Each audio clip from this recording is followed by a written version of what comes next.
GeM TV நேயர்களுக்கு அன்பு வணக்கங்களை கூறிக்கொண்டு வழக்கம் போல் விநாயகப் பெருமானை வணங்கி இன்றைய 12 ராசிகளுக்கான பலன்கள். இன்று 25/3/2025 பங்குனி மாதம் 11ஆம் நாள், குரோதி வருடம், அற்புதமான செவ்வாய்க்கிழமை, நல்ல நாள். இன்றைய ஆதிக்க கிரகம் செவ்வாய் பகவான். இன்று நாம் வழிபட வேண்டிய தெய்வம் முருகப்பெருமானையும் அம்பாளையும் இன்றைய நாளிலே வழிபட வேண்டும். இன்றைய விசேஷம் திருவோண நட்சத்திரம், ஏகாதசி தேர்ந்து வருகின்றது. ஆகவே இன்றைய நாளிலே முருகப்பெருமானையும் வணங்க வேண்டும், அவருடைய மாமனான பெருமாளையும் வணங்க வேண்டும். மாமனையும் மருமகனையும் ஒரு சேர வணங்க வேண்டிய அற்புதமான நாள். ஏகாதசி விரதம் இருப்பவர்கள் இன்றைய நாளிலே விரதம் இருந்து பெருமாளை வழிபடலாம். இன்றைய சூரிய உதயம் காலை 6:10 சூரிய அஸ்தமனம் மாலை 6:20 இன்றைய நல்ல நேரம் காலை 8:15 முதல் காலை 9:15 வரை. அதேபோல் மாலை 4:30 முதல் மாலை 5:30 வரை நல்ல நேரங்கள். இன்றைய ராகு காலம் மதியம் 3 முதல் மாலை 4:30 வரை. இன்றைய யமகண்டம் காலை 9 முதல் காலை 10:30 வரை. இன்றைய குளிகை நேரம் மதியம் 12 முதல் மதியம் 1:30 வரை. இன்றைய சுபகோரை சுக்கிரஹோரை நேரம் காலை 8 முதல் காலை 9 வரை. இன்றைய நட்சத்திரம் இன்று அதிகாலை 12:57 பிறகு திருவோண நட்சத்திரம். இன்றைய திதி இன்று அதிகாலை 1:22 பின்பு தேய்பிறை ஏகாதசி. இன்றைய சந்திராஷ்டமம் இன்று அதிகாலை 12:57 பிறகு திருவாதிரை நட்சத்திரத்துக்கு சந்திராஷ்டமம் வருகின்றது. கவனமாக இருக்கவும். அடுத்து நாம் காண இருப்பது 12 ராசிகளுக்கான பலன்களை. மேஷ ராசி அன்பர்களே, இன்று சந்திரன் உங்கள் ராசிக்கு 10ஆம் இடத்திலே இருக்கின்றார். உங்களுடைய ராசி அதிபதி செவ்வாய் ராசிக்கு 3ஆம் இடத்திலே இருக்கின்றார். ஆகவே இன்றைய நாளிலே உங்களுக்கு பெயரும் புகழும் கிடைக்கக்கூடிய நாள். குழந்தை பாக்கியம் உண்டாகும். தாய் வழி சொந்தங்களின் உதவிகள் எல்லாம் கிடைக்கின்ற அற்புதமான நாள். கடன் தொல்லைகள் விலகும். மனக்குழப்பங்கள் தீரும். உங்களுடைய புதிய முயற்சிகள் எல்லாம் கைகூடுகின்ற அற்புதமான நாள். திருமணம் போன்ற சுபகாரிய பேச்சுவார்த்தைகள் இனிதே முடிகின்றன. உத்தியோக வகையிலே மாற்றம் ஒரு சிலருக்கு உண்டாகும். எதிர்பார்த்த காரியங்கள் எல்லாம் நல்லபடியாக நடக்கும். உடல் ஆரோக்கியம் சிறப்பாக இருக்கும். ஆக இன்றைய நாள் மிக சிறப்பான நாள். இன்றைய நாளிலே நீங்கள் முருகப்பெருமானையும் பெருமாளையும் வணங்கி மேலும் நற்பலன்களை பெறுங்கள். வாழ்த்துக்கள். ரிஷபராசி அன்பர்களே, இன்று சந்திரன் உங்கள் ராசிக்கு 9ஆம் இடத்திலே இருக்கின்றார். உங்களுடைய ராசி அதிபதி சுக்கிரன் ராசிக்கு 11ஆம் இடத்திலே இருக்கின்றார். ஆகவே இன்றைய நாளிலே சிலருக்கு வீடு வண்டி வாகன மாற்றம் ஏற்படும். தொழிலிலே நல்ல லாபம் ஏற்படுகின்ற நாள். ஆகவே இந்த சொந்த தொழில் செய்பவர்கள் எல்லாம் இன்றைய நாளிலே உற்சாகமாக உங்களுடைய பணிகளை செய்யுங்கள். நிறைய லாபம் வருகின்றன. அதேபோல் அலுவலகத்திலே வேலை பார்ப்பவர்களுக்கு புதிய வாய்ப்புகள் தேடி வரும். அதன் மூலம் வெற்றிகள் தேடி வரும். நீங்கள் நினைத்தது அனைத்தும் நல்லபடியாக நடக்கக்கூடிய நல்ல நாளாக இருக்கின்றது. அதேபோல் அடமானம் வைத்த தங்க நகைகளை எல்லாம் மீட்டு விடுவீர்கள். இன்றைய நாளிலே கடன் அடையும். குழந்தை பாக்கியத்திற்காக காத்திருக்கின்ற தம்பதிகளுக்கு அதற்கான காலம் கனிந்து வருகின்றது. புதிய தொழில் தொடங்கும் முயற்சிகள் வெற்றியை தரும். காரிய தடைகள் எல்லாம் விலகி காரிய வெற்றிகள் உண்டாகின்றன. சுபகாரியங்கள் கைகூடி வருகின்றன. நண்பர்கள் உறவினர்கள் மூலம் ஆதாயம் உண்டாகும். ஆக இன்றைய நாள் என்பது மிக சிறப்பாக இருக்கின்றது. மேலும் நற்பலன்களை பெறுவதற்கு இன்றைய நாளிலே முருகப்பெருமானை வணங்குங்கள். திருப்பதி பெருமாளை வணங்குங்கள். வாழ்த்துக்கள். மிதுன ராசி அன்பர்களே, இன்று சந்திரன் உங்கள் ராசிக்கு 8ஆம் இடத்திலே இருக்கின்றார். உங்களுடைய ராசி அதிபதி புதன் ராசிக்கு 9ஆம் இடத்திலே இருக்கின்றார். இன்று நாள் முழுவதும் உங்களுக்கு சந்திராஷ்டமம் இருக்கின்றது. மனக்குழப்பமும் பதற்றமும் இருக்கக்கூடிய நாள். என்றாலும் நீங்கள் மௌனத்தை கடைபிடித்தால் இன்றைய நாளிலே வென்றுவிடலாம். கடன் யாருக்கும் கொடுக்காதீர்கள். நீங்களும் கடன் வாங்காதீர்கள். தேவையில்லாத பயத்தை தவிர்த்து கொள்ளுங்கள். ராமநாமத்தை உச்சரியுங்கள். ராமநாமத்தையும் இன்றைய நாளிலே செவ்வாய்க்கிழமை ஆதலால் முருகனுடைய பெயரையும் உச்சரித்து கொண்டே இருங்கள். கந்த சஷ்டி கவசம் கேளுங்கள். விஷ்ணு சகஸ்ரநாமம் பாராயணம் செய்யுங்கள். உடல் ஆரோக்கியத்திலே மிகுந்த கவனம் தேவை. குலதெய்வ வழிபாடு மன அமைதியை தரும். கூட்டுத் தொழிலிலே புதிய முதலீடுகளை, புதிய முயற்சிகளை தவிர்க்க வேண்டும். புதிய கடன் எதுவும் வாங்காதீர்கள். நீங்களும் கடன் கொடுக்காதீர்கள். கணவன் மனைவிக்குள் சண்டை சச்சரவுகள் ஏற்பட்டு விலகலாம். ஆகவே கோபத்தை முற்றிலுமாக தவிர்த்து மௌனத்தை கடைபிடிக்க வேண்டிய நாள். கோர்ட்டு கேஸ் போன்ற பிரச்சனைகளிலே இன்றைய நாளிலே ஈடுபடாதீர்கள். அலுவலகத்திலே வேலை பளு அதிகமாக இருக்கும். எதிலும் எச்சரிக்கையாக இருக்க வேண்டிய நாள். மற்றவர்களோடு பேசும்போது அளந்து பேசுங்கள். வார்த்தைகளிலே கவனம் தேவை. ஆகவே இன்றைய நாளிலே மௌனத்தை கடைபிடித்து கோபத்தை தவிர்த்து குலதெய்வத்தையும் முருகப்பெருமானையும் பெருமாளையும் வணங்கி நலம் காண வேண்டிய நாள். கடகராசி அன்பர்களே, இன்று சந்திரன் உங்கள் ராசிக்கு 7ஆம் இடத்திலே இருக்கின்றார். ஆகவே இன்றைய நாளிலே கூட்டு தொழில் செய்பவர்களுக்கு நல்ல லாபம் ஏற்படும். எதிலும் வெற்றி உண்டாகின்ற அற்புதமான நாளாக இருக்கின்றது. கணவன் மனைவிக்குள் இருந்து வந்த பிரச்சனைகள் எல்லாம் தீரும். மனம் மிகவும் சந்தோஷமாக இருக்கும். நினைத்த காரியம் அனைத்தும் நல்லபடியாக நடக்கக்கூடிய நாள். புதிய வேலை தேடுபவர்களுக்கு வேலை கிடைக்கும். சுப காரியங்கள் நடைபெறக்கூடிய நாள். வீடு வண்டி வாகன யோகம் உண்டாகும். செய்யும் செயலிலே பெயரும் புகழும் கிடைக்கக்கூடிய நாள். அலுவலகத்திலே சம்பள உயர்வும் பதவி உயர்வும் கிடைக்கின்றன. நண்பர்கள் மூலம் நல்ல அனுகூலம் உண்டாகும். திருமணத்துக்காக காத்திருக்கின்ற வரன்களுக்கு திருமணம் நிச்சயமாகும். புதிய தொழில் முயற்சிகள் எல்லாம் வெற்றியை தரும். ஆக கடக ராசியினருக்கு இன்றைய நாள் கற்கண்டான நாளாக இருக்கின்றது. ஆகவே இன்றைய நாளிலே மேலும் நற்பலன்களை பெறுவதற்கு முருகப்பெருமானை வணங்குங்கள், பெருமாளை வணங்குங்கள். வாழ்த்துக்கள். சிம்ம ராசி அன்பர்களே, இன்று சந்திரன் உங்கள் ராசிக்கு 6ஆம் இடத்திலே இருக்கின்றார். உங்களுடைய ராசி அதிபதி சூரியன் ராசிக்கு 8ஆம் இடத்திலே இருக்கின்றார். ஆகவே இன்றைய நாளிலே காரிய தடைகள் ஏற்படலாம். அலுவலகத்திலே வீண் வாக்குவாதங்களை எல்லாம் முற்றிலுமாக தவிர்க்க வேண்டிய நாள். கூட்டுத் தொழிலிலே மன வருத்தங்கள் உண்டாகலாம். உடல் ஆரோக்கியத்திலே எச்சரிக்கையாக இருக்க வேண்டிய நாள். குடும்பத்திலே கணவன் மனைவிக்குள் சண்டை சச்சரவுகள் ஏற்பட்டு விலகும். நண்பர்கள் உறவினர்கள் மூலம் நல்ல அனுகூலம் உண்டாகும் நாள். திருமணம் போன்ற சுபகாரிய பேச்சுவார்த்தைகள் சற்று தாமதமாகும். அலுவலகத்திலே பணிச்சுமை அதிகமாக இருக்கும். தொழில் மற்றும் வியாபாரத்திற்காக புதிய முதலீடுகளை, புதிய முயற்சிகளை தவிர்க்க வேண்டிய நாள் இன்றைய நாள்.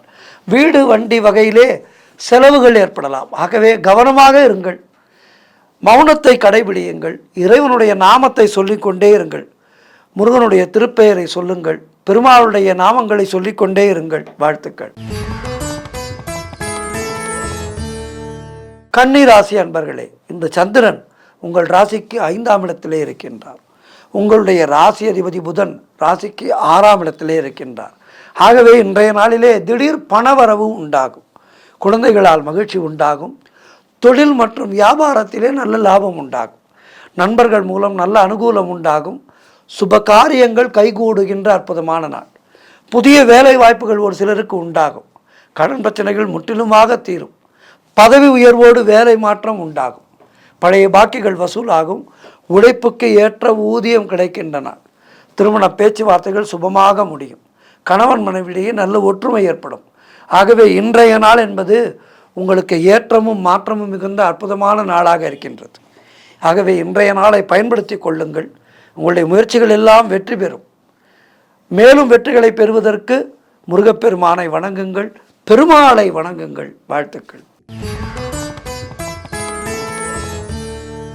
துலாம் ராசி அன்பர்களே, இன்று சந்திரன் உங்கள் ராசிக்கு 4ஆம் இடத்திலே இருக்கின்றார்.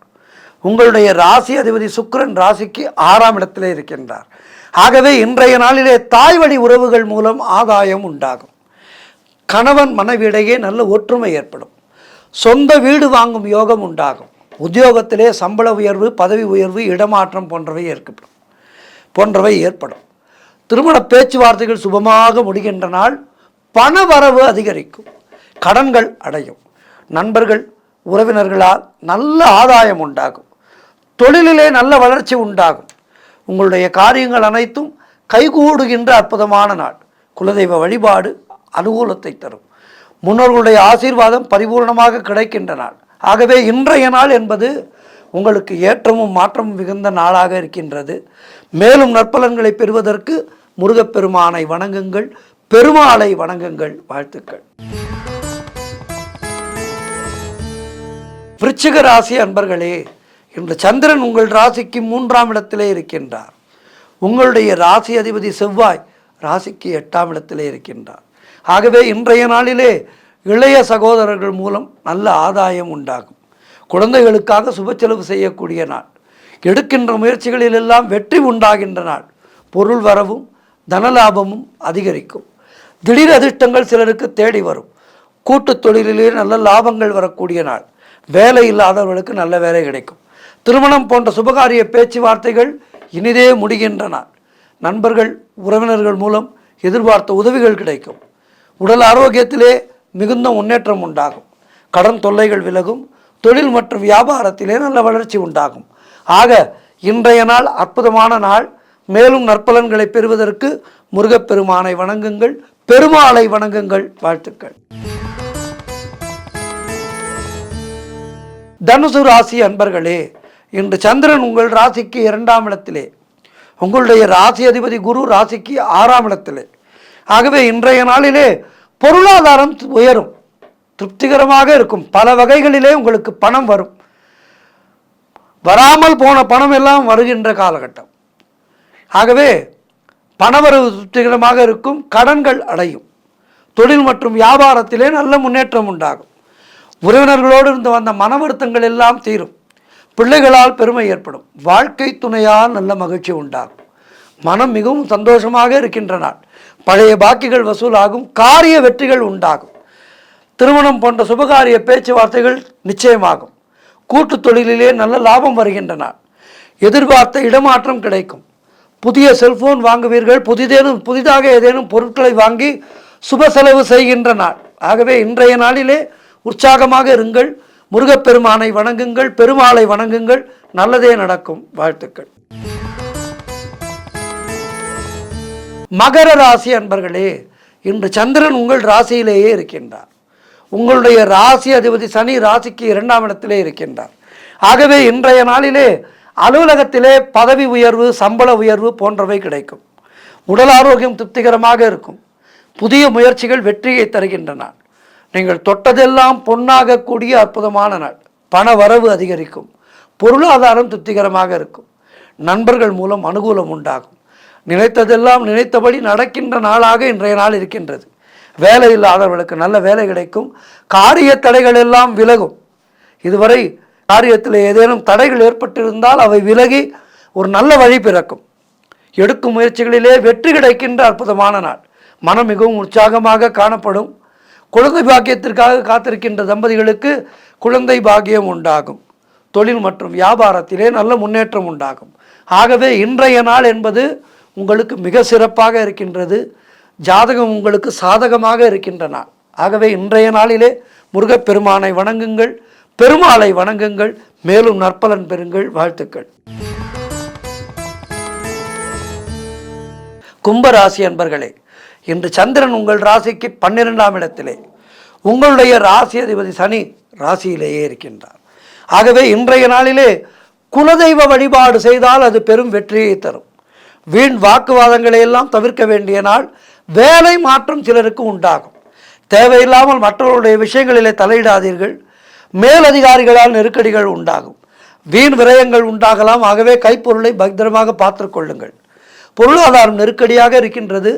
அலுவலகத்திலே வேலை பளு அதிகமாக இருக்கும். உடல் ஆரோக்கியத்திலே எச்சரிக்கையாக இருக்க வேண்டிய நாள். தொழிலிலே புதிய முயற்சிகளை, புதிய முதலீடுகளை தவிர்க்க வேண்டிய நாள். ஆகவே இன்றைய நாளிலே கவனமாக இருங்கள். மௌனத்தை கடைபிடியுங்கள். முருகப்பெருமானை வணங்குங்கள், பெருமாளை வணங்குங்கள். வாழ்த்துக்கள். மீனராசி அன்பர்களே, இன்று சந்திரன் உங்கள் ராசிக்கு 11ஆம் இடத்திலே இருக்கின்றார். உங்களுடைய ராசி அதிபதி குரு ராசிக்கு 3ஆம் இடத்திலே இருக்கின்றார். ஆகவே இன்றைய நாளிலே எல்லா விதமான பாக்கியங்களும் உங்களுக்கு உண்டாகும். மூத்த சகோதரர்கள் மூலம் ஆதாயம் உண்டாகும். பொருளாதாரத்திலே அபரிவிதமான வளர்ச்சி உண்டாகும். குடும்ப ஒற்றுமை சந்தோஷத்தை தரும். நண்பர்கள் மூலம் அனுகூலம் உண்டாகும். எதிர்பார்த்த பணம் கைக்கு வரும். வீடு, வண்டி, வாகன மாற்றம் உண்டாகும். குழந்தைகளால் பெருமை ஏற்படும். காரிய தடைகள் விலகும். உடல் ஆரோக்கியத்திலே நல்ல முன்னேற்றம் ஏற்படும். சுப காரியங்கள் நடக்கக்கூடிய நல்ல நாள். தொழிலிலே நல்ல லாபம் ஏற்படும்.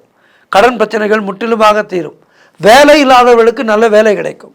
ஆகவே இன்றைய நாள் என்பது உங்களுக்கு மிகுந்த சிறப்பை ஏற்படுத்தி கொடுக்கின்ற நாளாக இருக்கின்றது.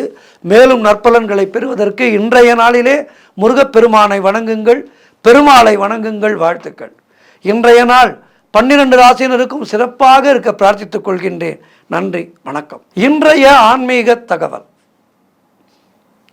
நவராத்திரி, நவதானியங்கள், நவகிரகங்கள் என்று இந்த 9க்கு நிறைய சிறப்புகள் இருக்கின்றது. அதுபோல் சிறப்பான எண்கள் நிறைய இருக்கின்றது. நியூமராலஜியிலே சொல்வார்கள், எண்கள் தான் மனிதர்களை ஆள்கின்றது என்று ஒரு கருத்து நியூமராலஜியிலே உண்டு. 1 முதல் 10 வரை உள்ள எண்களை வைத்து அதிலே பிறந்தவர்களுக்காக பலன்களை எல்லாம் கணித்து சொல்வார்கள் நியூமராலஜி படித்தவர்கள். ஆக இந்த எண்களுக்கு என்று தனிச்சிறப்பு இருக்கின்றது. ஒவ்வொரு எண்ணுக்கும் ஒரு சிறப்பு இருக்கின்றது. அதன் மூலம் அந்த எண்ணிலே பிறந்தவர்களுக்கு அந்த குணாதிசயங்கள் இருக்கும் என்றெல்லாம் சொல்கின்றார்கள். இன்றைக்கு நாம் அப்படித்தான் ஒரு அருமையான விஷயத்தை பற்றி பார்க்க இருக்கின்றோம். நம்முடைய சனாதன தர்மமானது சாதாரணமானதல்ல. ஒவ்வொரு விஷயத்திலேயும் ஆழ்ந்த கருத்துக்களும் ஆழ்ந்த சிந்தனைகளும் பரவி இருக்கின்றது. அவற்றையெல்லாம் விரிவாக பார்த்தோமானால் நம்முடைய இந்து தர்மமானது நம்மை எப்படி ஆள்கின்றது, ஒவ்வொரு விஷயத்திலேயும் நம்மை எப்படி சரியான பாதையிலே நடக்க வைக்கின்றது என்பதை நாம் அறிந்து கொள்ளலாம். காரணம், இதையெல்லாம் படைத்து வைத்த முன்னோர்கள் முட்டாள்கள் அல்ல. இதனை நாம் ஆழ்ந்து மனதிலே பதிய வைத்து கொண்டால் நாம் கேட்கின்ற கருத்துக்கள் அவையெல்லாம் எத்துணை தூரம் உண்மை என்பதை நாம் அறிந்து கொள்வதற்கு அவை நமக்கு ஒரு நல்ல சாதகமான ஒன்றாக இருக்கும்.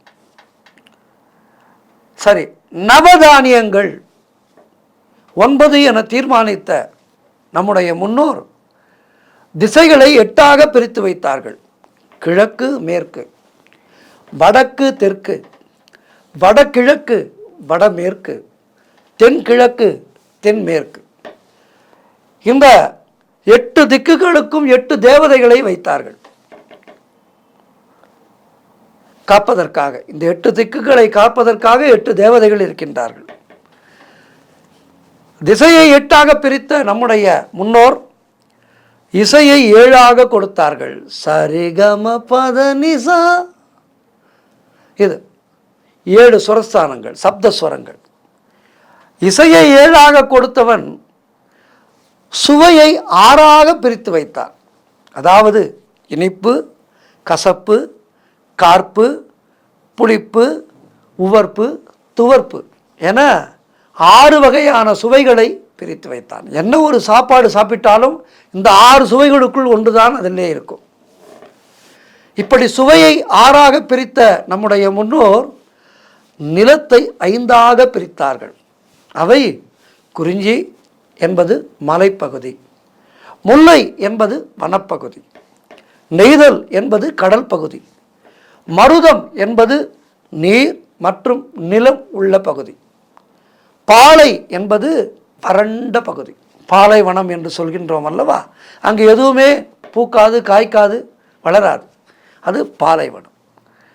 இப்படி நிலத்தை 5ஆக பிரித்த நம்முடைய முன்னோர் காற்றை 4ஆக பிரித்தார்கள். அவை என்னென்ன என்றால் தென்றல் காற்று, வாடை காற்று, கோடை காற்று, கொண்டல் காற்று. கிழக்கிலே இருந்து வீசும் காற்று கொண்டல் காற்று என்று அழைக்கப்படுகின்றது. தெற்கிலே இருந்து வீசும் காற்று தென்றல் காற்று என்று அழைக்கப்படுகின்றது. மேற்கிலே இருந்து வீசும் காற்றானது கோடை காற்று என்று அழைக்கப்படுகின்றது. அதேபோல் வடக்கிலே இருந்து வீசும் காற்று வாடை காற்று என்று அழைக்கப்படுகின்றது. தமிழ் எத்துணை அற்புதமான மொழி பாருங்கள். அந்த வார்த்தையிலேயே அதனுடைய பொருள் நமக்கு கிடைத்து விடுகின்றது. இப்படி காற்றை 4ஆக பிரித்த தமிழன் நம்முடைய முன்னோர் மொழியை 3ஆக பிரித்தனர். இயற்றமிழ், இசைத்தமிழ், நாடகத்தமிழ். இம்மூன்றும் தமிழுக்கு நிலையான கூறுகள் என்பதை முத்தமிழ் என்ற கருத்து கோட்பாடு வெளிப்படுத்தி நிற்கின்றது. நம்முடைய புராண காலத்திலேயே பார்த்தீர்கள் என்றால் முருகப்பெருமான் தமிழ் கடவுள் என்றே கூறுகின்றார்கள். தமிழிலே ஆய்ந்து நல்லறிவு பெற்றவன் முருகப்பெருமான். அதனால்தான் முருகப்பெருமானை வணங்குகின்ற பக்தர்கள் எல்லோருக்கும் நல்ல ஒரு இசையறிவும் தமிழறிவும் இருக்கும். நம்முடைய சமகாலத்திலே வாழ்ந்து சென்றவர்கள் திருமுருக கிருபானந்த வாரியார் சுவாமிகள், பாடகர் அமரர் டி.எம். சௌந்தரராஜன் ஐயா அவர்கள், அதேபோல் தன்னுடைய கந்தர்வ குரலாலே பாடிய டாக்டர் சீர்காழி கோவிந்தராஜன் ஐயா அவர்கள், இவர்கள் எல்லோரும் நல்ல அற்புதமான முருக பக்தர்கள், சமகாலத்திலே வாழ்ந்தவர்கள். புராண காலத்திலே எடுத்துக்கொண்டால் நக்கீர பெருந்தகை, நக்கீரர் முருகப்பெருமானிடத்திலேயும் சிவபெருமானிடத்திலேயும் ஆழ்ந்த பக்தி கொண்டவர். அதேபோல் ஔவை பிராட்டியார், அருணகிரிநாதர், வள்ளல் பெருமான், இப்படி சொல்லிக்கொண்டே போகலாம். இவர்கள் எல்லோரும் முருகப்பெருமானை பாட்டாலே ஆதரித்தவர்கள். இவர்கள் எல்லோரும் முருகப்பெருமானை பாட்டாலே ஆராதித்தவர்கள். தமிழுக்கு சங்கம் அமைத்து தமிழ்ச்சங்கத்தை ஏற்படுத்தியவர் எம்பெருமான் ஈசன். மதுரையிலே முதல் தமிழ்ச்சங்கத்தை சிவபெருமான் தான் ஏற்படுத்தினார். பாண்டிய மன்னன் சபையிலே சிவபெருமான் தமிழுக்கென்று தனிச்சபையை ஏற்படுத்தினார். சிவபெருமானுக்கு தமிழும் சமஸ்கிருதமும் அவருடைய உடுக்கையிலே இருந்து பிறந்தவை என்று சொல்லப்படுகின்றது. ஆகவே சிவபெருமான் தமிழ் கடவுள், சிவபெருமானுடைய நெற்றுக்கண்ணிலே இருந்து வந்த முருகப்பெருமான் அவரும் தமிழ் கடவுளாகின்றார். இப்படி மூன்று தமிழுக்கும் இறைவன் கொடுத்த முக்கியத்துவமானது முத்தமிழ் கோட்பாடு என்று வெளிப்படுத்தி நிற்கின்றது. இப்படி மொழியை மூன்றாக பிரித்த நம்முடைய முன்னோர் வாழ்க்கையை இரண்டாக வகுத்தார்கள். அவை என்ன? அகம் புறம். அது என்ன அகம் புறம் என்றால், கணவன் மனைவி வாழும் வாழ்க்கை என்பது அக வாழ்க்கை என்று பெயர். வெளியிலே இருக்கும் வியாபாரம் மற்றும் சுய ஒழுக்கம் எல்லாம் புற வாழ்க்கை என்று பெயர். இப்படி வாழ்க்கையை இரண்டாக வகுத்த தமிழன் நம்முடைய முன்னோர்கள் ஒழுக்கத்தை மட்டும் ஒன்றாகத்தான் வைத்தார்கள். ஒழுக்கம் விழுப்பம் தரலாம், ஒழுக்கம் உயிரினும் ஓம்பப்படும் என்று வள்ளுவ பெருந்தகை சொன்னார். அழகாக ஈரடியிலே சொன்னார். ஒழுக்கத்தை உயிரினும் மேலாக வைத்தார். என்ன சொல்கின்றார்?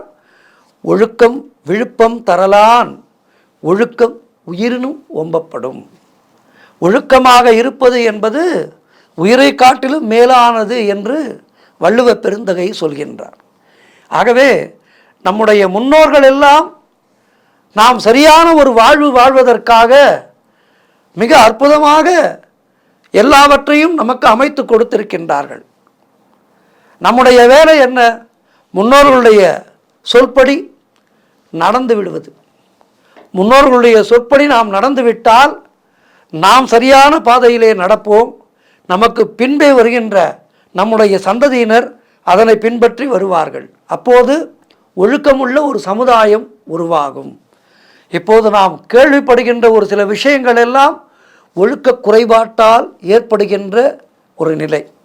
இந்த நிலையானது சமூகத்திலே மாறிவிட்டதென்றால் காவல் நிலையங்களுக்கு வேலை இருக்காது. ஆகவே அப்படிப்பட்ட ஒரு நிலையை நாம் நம்முடைய சந்ததியினருக்கு வகுத்து கொடுக்க வேண்டும். அதற்கு என்ன செய்ய வேண்டும்? முன்னோர்கள் நமக்கு சொல்லிக் கொடுத்தபடி நாம் நடக்க வேண்டும். அவர்கள் நமக்கு சொல்லிக் கொடுத்ததை நம்முடைய சந்ததியினருக்கு நாம் சொல்லித்தர வேண்டும். அப்படி சொல்லிக் கொடுத்து விட்டால் இரு பாலினருக்கும், பெண் குழந்தைகளுக்கும் சரி ஆண் குழந்தைகளுக்கும் சரி, பெண்ணிடம் எப்படி பழக வேண்டும் என்று ஆணுக்கு சரியாக வலியுறுத்தி சொல்லிக் கொடுத்து விட்டார் சமூகத்திலே இப்போது நடக்கின்ற பல துயரங்கள் நடக்காது. ஆகவே எதிர்கால சமுதாயத்தை சிறப்பாக உருவாக்குவதற்கு முன்னோர்கள் நமக்கு வகுத்து கொடுத்த வழியின்படி நாம் நடப்போம். அந்த வழி நம்முடைய சமுதாயம் நம்முடைய பின்பற்றி நம்முடைய வாரிசுகளும் நடக்கும். அப்போது இந்த சமுதாயமானது ஒரு சமதர்ம சமுதாயமாக, குற்றங்கள் இல்லாத சமுதாயமாக உருவாகும், ஒழுக்கமான சமுதாயமாக உருவாகும் என்பதிலே ஐயமில்லை. அந்த வழி நடப்போம். ஐயன் வள்ளுவன் வழி நடப்போம். நன்றி, வணக்கம்.